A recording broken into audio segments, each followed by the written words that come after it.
मुफ्ती तारिक मसूद के बयानात के लिए मुफ्ती साहब के ऑफिशियल चैनल मुफ्ती तारिक मसूद स्पीचेस को सब्सक्राइब करें। तो मैं अर्ज कर रहा था 1400 साल पहले मोहम्मद सल्लल्लाहु अलैहि वसल्लम एक पैगाम लेकर आए। देखिए, हमें जरूरत है इंसान को ना जिंदगी गुजारने के लिए बहुत सारी चीजों में गाइडेंस चाहिए। वो गाइडेंस इंसानों के पास नहीं। मिसाल के तौर पर हमारा अपने बनाने वाले से क्या ताल्लुक होना चाहिए, बनाने वाला है भी या नहीं है, उसने हमें क्यों पैदा किया, फिर वो हमसे क्या चाहता है, उसके क्या हुकूक हैं, इसको इबादत कहा जाता है। इस्लाम के अलावा किसी के पास है इन बातों के जवाब? बोलो ना। फिर आपस के मामलात में बहुत सारे मामलात आते हैं, आपस के लेन देन, खरीदो फरोख्त।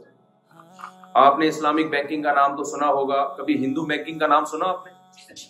है भाई, कभी ईसाइयत बैंकिंग का नाम सुना आपने? इसलिए कि इस्लाम ने एक ऑल्टरनेट पेश किया है। हर चीज में इस्लाम के पास एक ऑल्टरनेट है। दुनिया में किसी मजहब के पास ऐसा ऑल्टरनेट नहीं। बै और शिरा के अहकाम इस्लाम ने बताए हैं। नबी सल्लल्लाहु अलैहि वसल्लम यहां तक बताया। एक साहब मेरे पास आए, मुझे कहने लगे कि ये जो कीमतें आजकल मुतय्यन की जाती हैं, ये जायज है नाजायज है? मैंने कहा सही हदीस है, इन्नल्लाहु हुवल मुसअ्इर। चीजों की वैल्यू मुतय्यन करने वाला कौन है? अल्लाह है। अल्लाह जब चीज सस्ता करना चाहता है ज्यादा पैदा कर देता है, महंगा करना चाहता है किल्लत कर देता है। तो हदीस में क्या आता है कि चीजों की कीमत कौन मुतय्यन करता है? अल्लाह। दाउन्नास, तिजारत के बारे में नबी ने क्या फरमाया? दाउन्नास, लोगों को अपने हाल पे छोड़ दो। यरज़ुकुल्लाहु बअज़हुम बिबाज़, अल्लाह सबको एक दूसरे के जरिए खिलाएगा। और तिजारतों पे मखसूस लोगों का कब्जा है, मखसूस लोगों का कब्जा है। खुल के तिजारत नहीं हो सकती। अगर ये तिजारत ओपन हो जाए, सबको अल्लाह ताला बेतहाशा रिज़्क़ अता फरमाए। ये जो गुर्बत और महंगाई है ना, वजह क्या है? तिजारत चंद हाथों में सिमट के रह गई। हर चीज में हमें मोहम्मद सल्लल्लाहु अलैहि वसल्लम गाइड कर रहे हैं, जो ना लिखना जानते और ना पढ़ना। कराची में एक दफा मेरा 20 साल पहले बयान हुआ, इस्लाम ने जो तिजारत का जो उसूल बताए हैं। देखें, गैर मुस्लिम भी तिजारत करते हैं, बिजनेस करते हैं। इस्लाम में भी तिजारत के कुछ उसूल हैं। कब्जे से पहले आपने बेचना नहीं है, जब तक किसी चीज का रिस्क ना उठा लें। जमान जो है ना, रिस्क ट्रांसफर ना, उस वक्त से पहले आप प्रॉफिट नहीं ले सकते। सूद इस्लाम ने हराम करार दिया, क़िमार को इस्लाम ने हराम करार दिया, गरर को इस्लाम ने, ये बहुत सारी किस्में खरीदो फरोख्त की। तो इससे मईशत में इतदाल कैसे पैदा होता है, इस पर मेरा 1 घंटे का लेक्चर था। एक आगा खानी जो एक गैर मुस्लिम ने वो लेक्चर सुना मेरा, कहीं किसी ने ऑडियो, उस वक्त मेरे ऑडियो बयान होते थे, वो सुन के उछल गया। उसने बोला, यार ये 1400 साल पहले ये कौन है जिसने ये उसूल और ज़ाब्ते खरीदो फरोख्त के बयान किए, जो आज पढ़ी लिखी दुनिया भी इतने खूबसूरत उसूल नहीं बता सकती। तो मैंने उससे कहा, उसको बोल देना भाई, वो समझ रहा था मैं बयान कर रहा हूं, ये इनका कमाल है। मैंने कहा भाई हमारा कमाल नहीं है, ये 1400 साल पहले। इसका सवाल ये नहीं था कि 1400 साल पहले, सॉरी मैंने गलत कहा। उसने कहा यार ये तो बड़ा बेहतरीन उसूल मईशत के इन्होंने बयान किए। मैंने कहा भाई, उनको बोला मैंने नहीं, ये 1400 साल पहले किसने बयान किए? मोहम्मद सल्लल्लाहु अलैहि वसल्लम ने। और अगर कोई मोहम्मद सल्लल्लाहु अलैहि वसल्लम से पूछे कि आपने 1400 साल पहले इतने खूबसूरत उसूल कैसे बयान कर दिए, कौन सिखा के जा रहा है आपको? तो नबी के पास इसका आसान जवाब क्या था? भाई मैं बयान नहीं कर रहा, मैं मैसेंजर ऑफ गॉड हूं। मैसेंजर के पास पैगाम होता है जो लोगों के सामने पेश कर देता है, उसकी अपनी राय का उस मैसेज में कोई अमल दखल नहीं होता। तो आप अपने ईमान को मजबूत करें। इस्लाम इंसानों का बनाया हुआ मजहब नहीं है, मेरा और आपका नहीं है। देखो, मोहम्मद सल्लल्लाहु अलैहि वसल्लम, अगर दुनिया में जहां भी जंगें होती हैं, जब भी कोई शख्स लीडर बन के खड़ा होता है, तो अपनी कौम को हुकूक दिलाने के लिए होता है या किसी और काम के लिए होता है? बताए ना।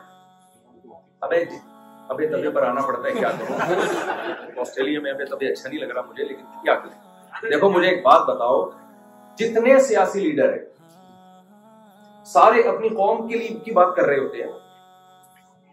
उसमें मुल्क भी आता है। मिसाल के तौर पर पाकिस्तान में कोई सियासी लीडर खड़ा हो वोट लेने के लिए, तो क्या कहेंगे? मैं अपनी कौम को, अपने कंट्री को तरक्की देना चाहता हूं।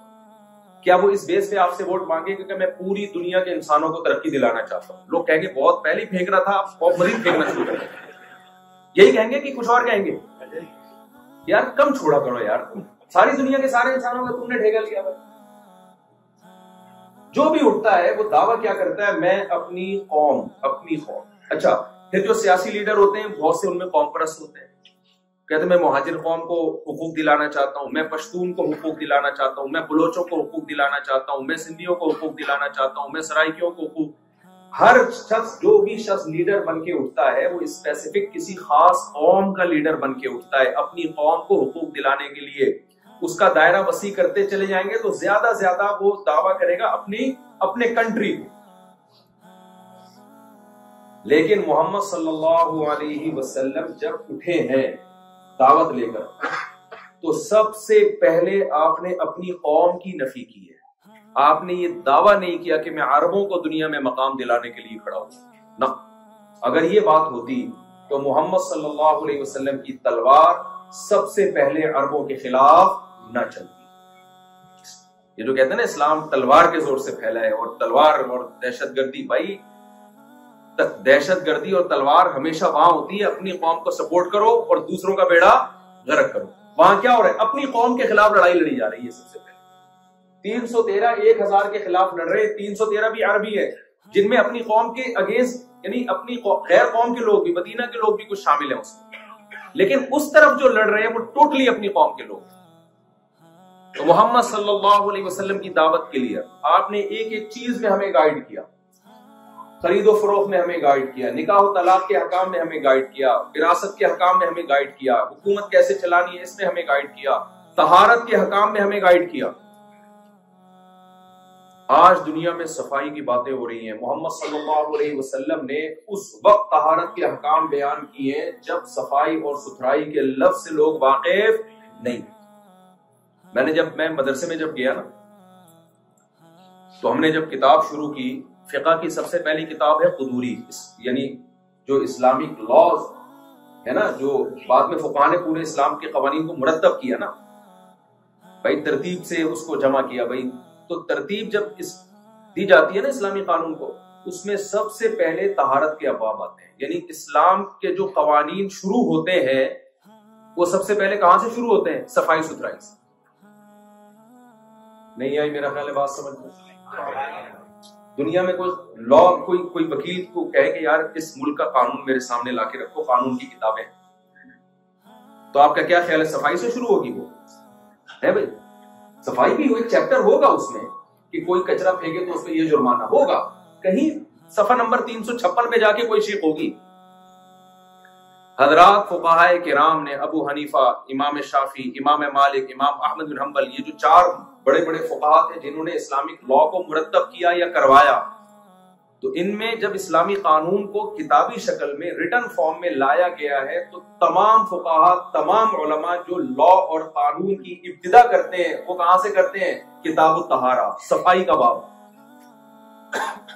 یہ بھائی سارے ایک جیسے کیوں سب کتاب الطہارہ سے کیوں شروع کر رہے ہیں؟ اس کی وجہ یہ ہے کہ انہوں اسلام میں سب سے پہلی چیز جو نظر آئی وہ کیا تھی؟ تو صفائی ستھرائی. انہوں نے دیکھا کہ نبی صلی اللہ علیہ وسلم کے پاس جب کوئی غیر مسلم مسلمان ہوتا ہے تو سب سے پہلے اس کو غسل اور طہارت کا حکم دیا جاتا ہے، باقی احکام بعد میں. انہوں نے دیکھا کہ قرآن مجید کی آیات میں جو سب سے پہلی آیت نازل ہوئی، اقرأ، آپ پڑھیے، اور پھر حکم دیا جا رہا ہے وَثِيَابَكَ فَطَهِّرْ، اپنے کپڑوں کو پاک اور صاف رکھیے. تو حضرات فقہاء نے دیکھا کہ جہاں بھی غیر مسلم اسلام میں داخل ہو رہا ہے یا اسلام کے احکام کو ہم فالو کرنا شروع کر رہے ہیں تو سب سے پہلا جو حکم ہماری طرف متوجہ ہوتا ہے وہ کیا ہے؟ طہارت. یار یہ سینس 1400 سال پہلے ایک ایسی شخصیت جو نہ لکھنا جانتی ہے اور نہ پڑھنا جانتی ہے، ایک پسماندہ علاقے میں پیدا ہوئی، جن کا تعلیم اور تہذیب اور تمدن سے دور دور کا بھی کوئی واسطہ نہیں. اس سے پتہ چلتا ہے بھائی یہ آپ کا پیغام نہیں ہے، یہ کس کا پیغام ہے؟ میسنجر آف گاڈ ہے، یہ خدا کا پیغام. دیکھو آپ کے پاس ایک سادہ سا شخص آیا جو ایک پیپر پہ بڑا بہترین اس نے مضمون لکھا، بڑا خاندانی مضمون لکھا. آپ نے مضمون پڑھا، آپ نے دیکھا ہے کیا رائٹنگ بھی بڑی خوبصورت ہے اور بڑے القاب اور آداب کے ساتھ ایک بڑی تمیز سے اس نے ایک ٹاپک پہ کلام کیا ہے. تو لیکن آپ نے اس کا ڈریس دیکھا کہ بھائی یہ کوئی یونیورسٹی کا پروفیسر تو نہیں لگ رہا، ڈریس سے عام سادہ سا ڈریس ہے. آپ نے دیکھا کہ یار شاید کوئی بڑا پروفیسر اور ڈگریاں پوچھی تو کوئی ڈگری بھی اس کے پاس نہیں ہے، انکوائری کے پتہ چلا بھائی یہ تو گاؤں کا رہنے والا ہے، تو آپ فوراً اندازہ لگا لو کہ بھائی یہ اس کا بولے نا یہ اس نے نہیں لکھا، یہ اس کا مضمون نہیں، یہ اس کو کسی نے دیا ہے. یہی بات ہے محمد صلی اللہ علیہ وسلم کی جو تعلیمات ہے نا، ان تعلیمات کو دیکھ کے صاف پتہ چل جاتا ہے اسلام محمد صلی اللہ علیہ وسلم کا بنایا ہوا نہیں ہے، یہ کسی اور کا ہے. کون تھا بھائی اس زمانے میں؟ جو تھا تو وہی آ جاتا نا. کیا خیال ہے بھائی؟ وہ خود ہی دعویٰ کر دیتا نبوت کا. تو سب سے پہلے طہارت. اور آج کی صفائی میں اور 1400 سال پرانے جو نبی نے صفائی کا نظام پیش کیا، آپ دونوں کو کمپیئر کریں گے نا تو وہ 1400 سال والا سسٹم آج سے کروڑا گنا بہتر نظر آئے گا. میں کمپیئر کرتا ہوں، آج جو دنیا صفائی کی باتیں کر رہی ہے، تو 100 سال پہلے تو صفائی تھی نہیں. 100 سال پہلے ترقی یافتہ ملکوں کو آپ جا کے دیکھیں نا تو صفائی کے علاوہ سب کچھ ملے گا. اب میں زیادہ اس کی گہرائی میں نہیں جاتا. دنیا نے جب تعلیم آئی، دنیا کے پاس ایجوکیشن آئی، ترقی آئی، تو ترقی یافتہ ملکوں نے اپنے ملکوں کو صاف کرنا شروع کیا. لوگوں کو اویئر کیا بھائی صاف رہا کرو، جراثیم پھیلتے ہیں، ہاتھ واش کرو وغیرہ وغیرہ، جو بھی صفائی ستھرائی کے معیار ہے پوری دنیا میں چل رہے ہیں آج کل. یہ کرو، چھینکو نہیں کسی کے منہ پہ جا کے، تھوکو نہیں کسی کے منہ پہ جا کے. ہم لوگ جب کرونا کے دنوں میں نا ایک دوسرے پہ منہ وہ کہہ رہے تھے SOP اس پر کرو، 6 فٹ کا فاصلہ رکھو. اور پاکستان میں جو خاص طور پہ میں تو چونکہ مولانا آدمی ہوں، ہر آدمی مجھ سے ملنے کے لیے تو ہر آدمی منہ پہ آ کے چھینک رہا ہوتا ہے. چھینک آ رہی تھی ادھر آ کے چھینکتے تھے منہ پہ. ہمارے صبر کا امتحان لیا لوگوں نے. ہمیں بھی کورونا ہوا، پھر کووڈ ہوا، بٹ بچ گئے، اللہ کا فضل ہو گیا. ورنہ قوم کا ارادہ یہ تھا کہ اس کو مارنا ہے.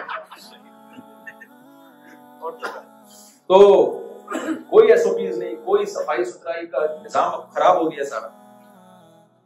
تو آپ اگر اسلام کے طہارت کے نظام کو کمپیئر کریں آج کے نظام سے، تو اسلام اس میں بھی کیا ہے، جو محمد صلی اللہ علیہ وسلم نے نظام پیش کیا نا، وہ آج بھی کیا ہے، سپیریئر. مثال کے طور پر اسلام کی جو صفائی شروع ہوتی ہے سب سے پہلے پیٹ سے. انٹیریئر سب سے زیادہ صاف ہونا چاہیے. اس میں سب سے پہلے اسلام نے حکم دیا کلوا من الطیبات، اے ایمان والو گندی چیزیں مت کھاؤ. آپ نیٹ کلین روزانہ تیزاب سے ڈیٹول سے نہاتے ہو، کھا گند رہے ہو. دنیا تو صاف ستھرا کہے گی، کیونکہ دنیا میں گند کھانے والے کو گندا سمجھا جاتا ہی نہیں ہے. اسلام آپ کو صاف ستھرا قرار نہیں دے. سب سے پہلے اسلام نے فوکس کیا آپ کے پیٹ میں کیا اترنا چاہیے. میرا بیان سمجھ میں آ رہا ہے کہ نہیں آ رہا؟ میں کمپیئر کر رہا ہوں اس جو 1400 سال پہلے محمد صلی اللہ علیہ وسلم دین لے کر آئے اور آج جو دنیا میں جو کرائیٹیریا اور معیار ہے، تو کمپیئر کر رہا ہوں. یار وہ 1400 سال پرانا زیادہ اچھا ہے، کیونکہ آج دنیا میں صفائی میں اندر کیا ڈال رہے ہیں اس کا تو کوئی ہے ہی نہیں، اس کا تو کوئی سسٹم ہی نہیں ہے. محمد صلی اللہ علیہ وسلم نے جو صفائی کا نظام پیش کیا، اصل میں ہم لوگ یہ دیکھ رہے ہوتے ہیں کہ اگر اسلام سچا ہے تو مسلمان اتنے میلے کیوں ہیں، یہ بڑا مسئلہ ہوتا ہے. یہاں جب نوجوان آتے ہیں نا، وہ کہتے ہیں ادھر کراچی میں گٹر کے ڈھکن نہیں ہے، گٹر ابل رہے ہیں، اور ادھر ایک چرسی پڑا ہوا ہے، اور ادھر دوست ہمارا ایک جاننے والا تھا وہ نہاتا ہی نہیں تھا. اللہ نے اس کو پتہ نہیں اتنا اسٹیمنا دیا تھا، صرف عید پہ نہاتا تھا. اس کے بارے میں مشہور. میں اس سے گلے نہیں ملتا تھا، میں تھوڑا سا دور ہی رہتا تھا کہ یار سنو کہ اتنا بھی امیون سسٹم بڑھا کے ہم نے کیا کیا. تو جس کا امیون سسٹم ہم نے بوسٹ کرنا ہوتا تھا نا، اس کو بھیج دیتے تھے گلے ملوانے. اب دیکھتا ہوں مفتی خالد صاحب اس کا کیا ترجمہ کرتے ہیں.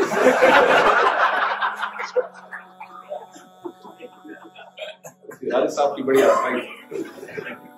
تو وہ گورے نہیں سمجھیں گے یہ کیا کہہ رہے ہیں، وہ نہیں سمجھ، ان کے سمجھ میں نہیں آئے گا.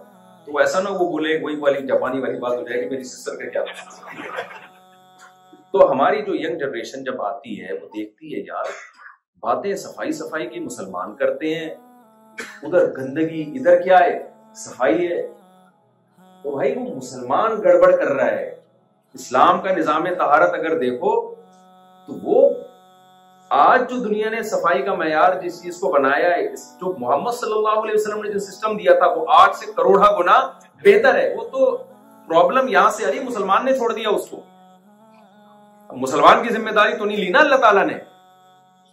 लेकिन हमने जिन बुजुर्गों से मिले, जिन उलमा की सोहबत में हमने वक्त गुजारा है, जिन्होंने इस्लाम को हकीकत में फॉलो किया है, वो ऐसी सफाई सुथराई वाली उनकी लाइफ थी कि मैं अगर आपको अपने शेख हजरत मुफ्ती रशीद अहमद साहब रहमतुल्लाह के सफाई के वाकयात बयान करना शुरू कर दूं तो आप कहोगे शायद मुफ्ती साहब जो है ना वो झूठ बोल रहे हैं। हमने असल में हमारे जैसे आड़े तिरछे लोगों को देखा हो, जो अहलुल्लाह की सोहबत में आप जो सच्ची मुच्ची की अल्लाह वाले लोग हैं ना, आप उनकी सोहबत में वक्त गुजारे तो पता चलेगा कि इस्लाम में कितना हुस्न है और हकीकी इस्लाम है क्या। तो इस्लाम की जो तहारत है, मैं जरा जल्दी जल्दी इसको टॉपिक को मुकम्मल करूं। वो सबसे पहले कहां से शुरू होती है? खाना क्या है? गंदा नहीं। तो गंदगी से मुताल्लिक इस्लाम ने अहकाम दिए। पहला लफ्ज इस्लाम ने क्या बताया? कुलू मीनत तय्यिबात, पाकीज़ा खाना है, गंदा नहीं खाना। अब गंदगी की किस्में भी इस्लाम ने बयान की। देखो, जब भी कोई हुक्म मुबहम बयान किया जाएगा ना, उसकी डिटेल आप बयान नहीं करेंगे, इसका मतलब आप उस हुक्म पर अमल करवाना ही नहीं चाहते। मिसाल के तौर पर मैं किसी को मुनाजरे का चैलेंज करूं कि आओ मेरे साथ मुनाजरा करो, अगला क्या मैं आ रहा हूं, किस टॉपिक पे बात होगी, मैं कहूं किसी टॉपिक पे नहीं, बस आ जाओ। इसका मतलब है कि आप बातचीत करना चाहते ही नहीं। फिर टॉपिक दे दिया, चलो भाई कितनी देर तुम बात करोगे, कितनी देर मैं कहूं छोड़ो इन बातों में क्या रखा है, आ जाओ बात करते हैं। इसका मतलब कि जो आदमी डिटेल में नहीं जा चाह रहा, उसको एक्सप्लेन नहीं कर रहा, उसकी शराइत मुतय्यन नहीं कर रहा, इसका मतलब वो बातचीत करना चाहता ही नहीं। तो खूब याद रखो, जब भी कोई ऑर्डर मुबहम मुजमल दिया जाए, उसको आप डिटेल में जाके एक्सप्लेन नहीं कर रहे होते, इसका मतलब आप सिर्फ एक फॉर्मेलिटी पूरी कर रहे हो, आप लोगों को उस हुक्म पर चलाना नहीं चाहते। जैसे आजकल वीमेन राइट्स और ह्यूमन राइट्स की बड़ी बातें हो रही हैं। Women rights, human rights, human rights, human rights. जब पूछा जाए कि वीमेन में क्या मतलब क्या है, वीमेन की तो मुख्तलिफ किस्में हैं ना। वुमेन आपकी अम्मा होगी, वुमेन आपकी बहन होगी, वुमेन आपकी बेटी होगी, वुमेन आपकी वाइफ होगी, वुमेन आपकी पड़ोसन होगी, वुमेन आपकी गर्लफ्रेंड होगी, वुमेन आपकी कुलीग होगी। तो किस किस का क्या हक है, इस डिटेल से दुनिया क्या है, बोलो, खामोश। ये कोई एक्सप्लेन नहीं कर सकता। इसलिए वुमेन के सारे राइट्स की ऐसी की तैसी हो। अम्मा ओल्ड हाउस में जा रही है तो क्या राइट्स हो गए भाई? इस्लाम जब विमेन राइट्स की बात करता है, इस्लाम कहता है भाई देखो, अम्मा है तो उसका हक क्या है? बुढ़ापे में अगर वो तुम्हें सताती है, चिड़चिड़ापन पैदा हो गया, डांटती है, तो ला तकुल लहुमा उफ्फिन, ना अब्बा के सामने उफ करना है ना अम्मा के सामने। मैं समझा पा रहा हूं अपनी बात? एक्सप्लेन कर रहे हैं ना। अम्मा है तो फिर ये हुक्म, बेगम है अगर तो फिर उसका हुक्म ये है कि सारी जिंदगी नान नफका किसने उठाना है? बोलो ना, क्या हो गया? बोल नहीं रहे। शौहर ने उठाना है उसका नान नफका। समझ रहे हो कि नहीं समझ रहे? औलाद है तो ताहयात बेटी का खर्चा तुम्हारे ऊपर जब तक उसकी शादी नहीं हो जाती, और बेटे का खर्चा जब तक बालिग नहीं हो जाता किसके ऊपर है? बाप के ऊपर है। तो राइट्स को एक्सप्लेन कर रहा है ना। बहन है तो अगर उसकी कोई जॉब है, वो कमा रही है, तो तुम्हारे जिम्मे खर्चा नहीं है। अगर वो कमा नहीं रही है तो फिर बाप के जिम्मे खर्चा है।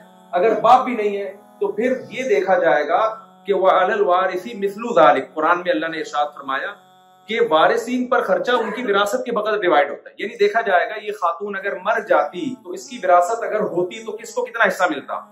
तो जिंदगी में इसका टोटल नान नफ्ते का उतने % उन्हीं वारिसों पर आ रहा है जो इनकी विरासत लेते। मैं समझा पा रहा हूं अपनी बात जी?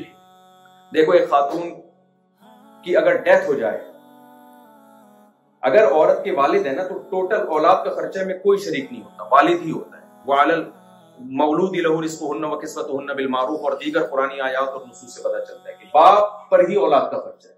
बाप ना हो तो क्या होगा? बाप ना हो तो इस्लाम ने बताया कि गवर्नमेंट पे नहीं है, बल्कि उसके करीबी रिश्तेदारों पे खर्चा है। करीबी रिश्तेदारों पे कैसे डिवाइड होगा? ये देखा जाएगा, अगर इसके पास जितना पैसा था, अगर ये मर जाता या मर जाती, तो इसके वारिसों को इसकी विरासत में से कितने % मिलता। तो जितने % मिलता, इसका नान नफका भी उस वारिस पर उतने % ही लाजिम। नहीं, यही बात मेरा ख्याल है, क्योंकि मरने के बाद तो आ जाएंगे अपना हिस्सा लेने के लिए। जब नहीं मरी है तो भी तो उसका हिस्सा दो ना। कितना बेहतरीन लॉ, एक कानून बना दिया।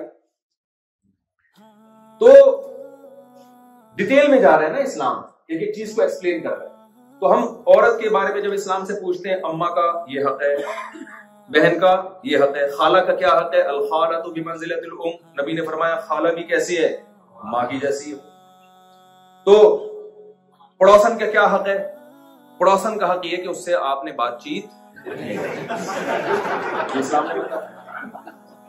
वो अगर आपसे फ्री होने की कोशिश कर रही है तो आपने उसको फ्री नहीं कराना, ये पड़ोसन का हक है। दुनिया में ऐसा हक है किसी का?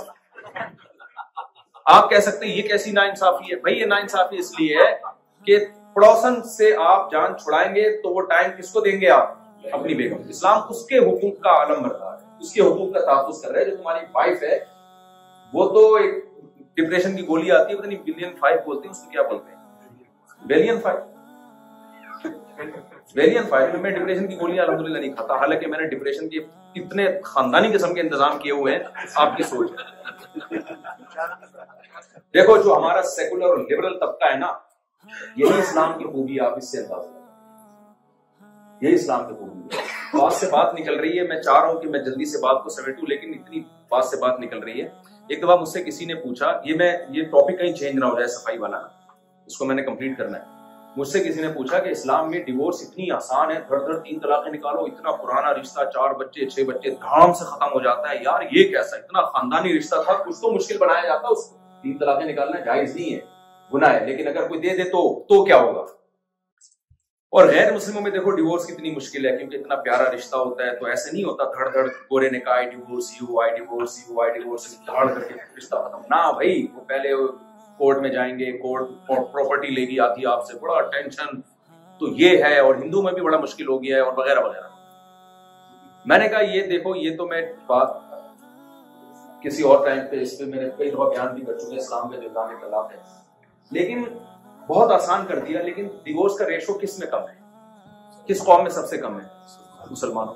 और जिन कौमों में तलाक इतनी मुश्किल है, डिवोर्स का रेशो उनमें सबसे ज्यादा है। ये इसकी मिसाल ऐसे ही है जैसे कोई डॉक्टर किसी हकीम के बारे में कहे कि ये जो मेडिसिन है एक्चुअली ये इसमें ये अज्जा हैं जो इंसानी सेहत के लिए नुकसानदेह हैं और इससे ये बुखार ठीक नहीं होगा। वो हकीम के पास जब आए तो उसने बोला 100 आदमियों को खिलाइए, 100 का बुखार क्या हो गया? तो आप किसकी बात मानोगे?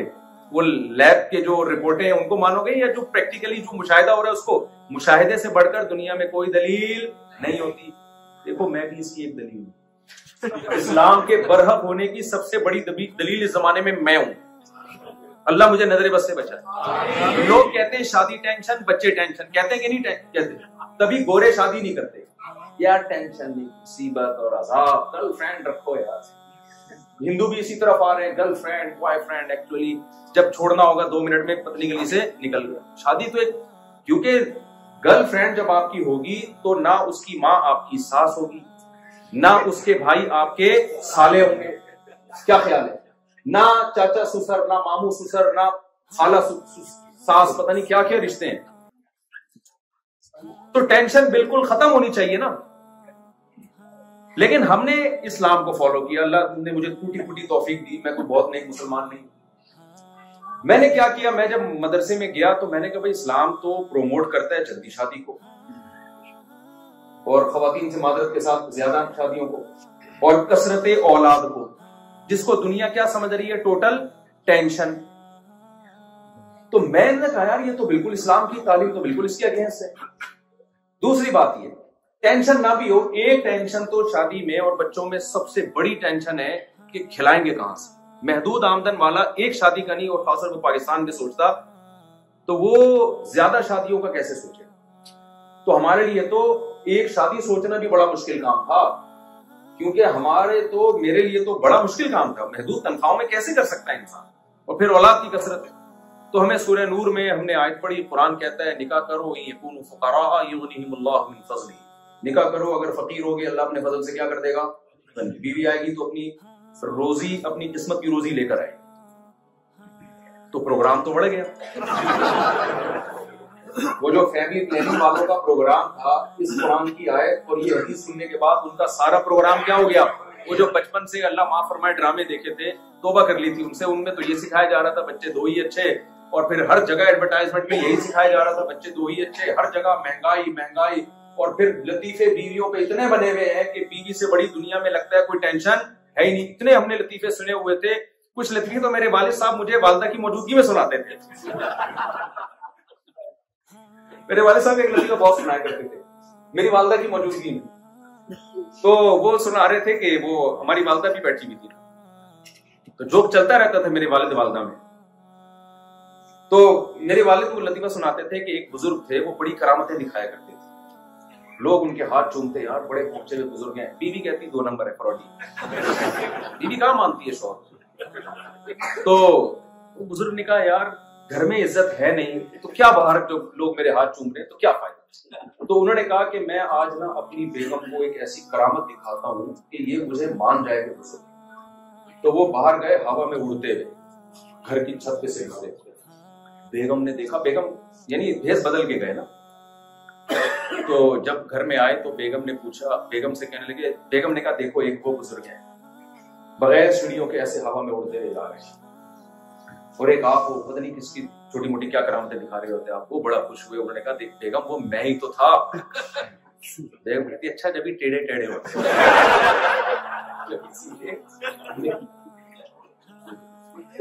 ये लतीफे भी हमने बहुत सुने हुए थे। वो एक आदमी जो था ना, वो उसकी बीवी बीमार थी, तो बेचारा अस्पताल के बाहर बैठा हुआ था। डॉक्टरों ने आके कहा कि भाई अब सिर्फ 2 घंटे की मेहमान है। तो इसने एक लंबी आह भरी और बड़े गम से कहा डॉक्टर साहब जहां इतनी जिंदगी सब्र किया 2 घंटे। लतीफे तो बने हुए कि नहीं,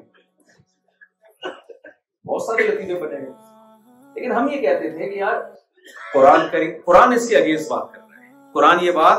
कुरान इस फलसफे को, ये लतीफों की हद तक ठीक है, कुरान इस फलसफे को नहीं मानता। कुरान क्या कहता है, खलक़ लकुम मिन अनफुसिकुम अज़वाजा जअल लकुम मिन अनफुसिकुम अज़वाजन लितस्कुनु इलैहा। यानी बिल्कुल 180 डिग्री पे कुरान हमें लेके जा रहा है। हम बात करते हैं अल्लाह गुर्बत और महंगाई में शादी कैसे होगी। सूरह नूर में अल्लाह कह रहे हैं निकाह करो, फकीर हो गए तो अल्लाह अपने फजल से गनी कर देगा। अब अगर मैं अल्लाह पे ईमान रखता हूं तो अब मुझे किसी ड्रामे या फैमिली प्लानिंग वालों के किसी नजरियात से मुतासिर अगर मैं हो गया तो इसका मतलब कुरान गलत कह रहा है और दुनिया के फिलोसफर क्या कर रहे हैं, सही कह रहे हैं। ये हो गया ना, फिर ईमान थोड़ी रहा। फिर कुरान कह रहा है भाई छोड़ दो इस फिक्र, कमाने की फिक्र करो, लेकिन निकाह को रुकावट ना समझो। निकाह रुकावट नहीं है, गुर्बत रुकावट नहीं है निकाह, वो अल्लाह तवक्कुल करो। फिर हम जब दूसरी तरफ गए, हमने कहा भाई टेंशन है, शादी हो जाएगी, टेंशन। देखो कमारा आदमी कितने भी बजे घर पे आ जाए, एक आध दफा अब्बा की डांट पड़ती है, अब्बा को इंसान थोड़ा बात घुमा भी दे। बेगम को बेवकूफ बनाना दुनिया का सबसे मुश्किल काम है। मैं लतीफा बहुत सुनाता हूँ, पुराने लोग बोर हो गए होंगे, लेकिन मजा बहुत आता है इसलिए। बेगम को बेवकूफ बनाना दुनिया का मुश्किल। वो एक शराबी था, लेट आता था, शराब पी के बेगम उसको लताड़ती थी, तो फिर उसको ख्याल था कि यार फिर मुझे मारेगी। तो उसने क्या किया, एक दिन घर के पिछले दरवाजे से मैं छलांग मार के आया और अपने कमरे में आके ना लैपटॉप लेके ऑफिस का काम करना, जैसे बहुत ही कोई शरीफ सुरफा आदमी। ऑफिस का कुछ काम रह गया तो मैं घर में आके अब वालदा होती ना, अब्बा होते, वो समझ जाते, वो बेचारे कह लेते। बेगम आई कहने लगी लगता है फिर पी के आया। खुदा की कसम नहीं पी, कह रहे फिर कम वक्त ये ब्रीफ केस खोल के बैठा क्या खोल के बैठा। अब आप देखो, हमने देखा कि दुनिया लतीफे बनाती है, शादी ब्याहों पे टेंशन है, पाँव हो जाता है, फंस जाता है, जिंदगी बर्बाद हो जाती है। लाइफ को एंजॉय करो, 50-50 साल में जाके क्या करो, शादी। यही आप लिबरल सेकुलर लोग तो बर्बाद हो गए, खुदा की कसम। इस्लाम से दूर होने की वजह से उनका बेड़ा गर्क हो गया गर्क। तो बेड़ा गर्क करने की अब जरूरत रही नहीं है, सब कुछ होके भी खुदकुशियां कर रहे हैं। तो मैंने कहा यार कुरान तो कुछ और बात कर रहा है। कुरान कहता है जअल लकुम मिन अनफुसिकुम अज़वाजा, अल्लाह ने तुम्हारे लिए बीवी को पैदा किया, लितस्कुनु इलैहा, टेंशन के लिए नहीं, लतीफे बनाने के लिए नहीं, तुम्हें उससे क्या मिलेगा, सुकून। अरे अल्लाह मियां कुछ और कह रहे हैं, पब्लिक कुछ और कह रही है। भाई हम ईमान किस पर लेकर आए हैं, पब्लिक पे लाए, अल्लाह पे लाए। ऐसी की तैसी, ये लफ्ज याद रखो, मैंने पाकिस्तान में तो सबको सिखा दिया ऐसी की तैसी, आप लोग भी सीखो। जब अल्लाह रसूल का हुक्म आए ना सामने, कोई भी मुखालफत करे, बोलो पब्लिक की ऐसी की तैसी, जाओ यार।